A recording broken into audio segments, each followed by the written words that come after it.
Tu es Scrum Master et quand on te parle de KPI, c'est la galère. Ça tombe bien, parce que cet été, on a choisi d'approfondir Kanban en travaillant chaque semaine une question sur les certifications liées à cette approche. Voici donc la question de la semaine. Quel type d'indicateurs sont les plus utiles en Daily Scrum si l'équipe Scrum veut maximiser ses chances d'atteindre le Sprint Goal? Réponse A, les Leading Indicators. Réponse B, les Lagging Indicators. Prends quelques secondes pour nous laisser en commentaire ta réponse. Les indicateurs avancés ou Leading Indicators aident à prévoir la performance future et à identifier les problèmes potentiels à un stade précoce, ce qui permet à l'équipe de faire des ajustements proactifs. Ils sont axés sur les activités et les processus en cours et peuvent montrer des tendances ou des signaux d'alerte avant que les problèmes ne deviennent critiques. On peut par exemple, dans ces indicateurs, parler du fameux WIP, qui mesure le nombre de tâches que l'équipe est en train de traiter à un moment donné.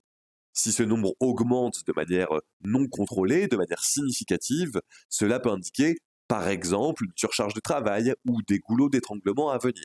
Les lagging indicators, ils mesurent les résultats passés. Ils fournissent des informations sur ce qui s'est déjà produit.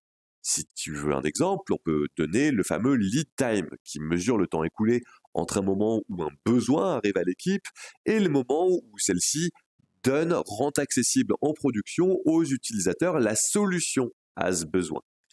Tu le vois, mais le lead time, il est mesuré après que le travail ait été accompli. C'est un excellent indicateur, mais qui ne permet pas de traiter les problèmes avant qu'ils ne surviennent. Donc tu l'as compris, les lagging indicators, ils sont très utiles pour évaluer les performances passées, encore une fois, mais ils ne permettent pas de prendre des mesures correctives immédiates. Le Daily Scrum, c'est un point de 15 minutes que tu connais bien, qui sert à inspecter et adapter le sprint backlog pour maximiser les chances de l'équipe d'atteindre le sprint goal, l'objectif de sprint. Au sein du Daily, on va chercher, par exemple, à voir l'état d'avancement vers le sprint goal, à voir les impediments qui ralentissent l'équipe. Par conséquent, pour le Daily Scrum, où l'objectif principal est de s'assurer que l'équipe elle progresse bien, on va essayer d'identifier les obstacles pour rapidement pouvoir les lever.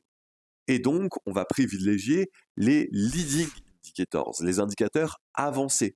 Ils sont en effet plus utiles dans ce cas-là. Il faut donc ici cocher la réponse A.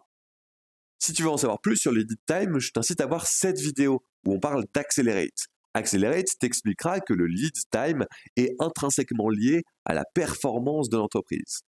Quant à moi, je te dis à la semaine prochaine pour une nouvelle vidéo de révision sur les certifications Kanban. Allez, ciao!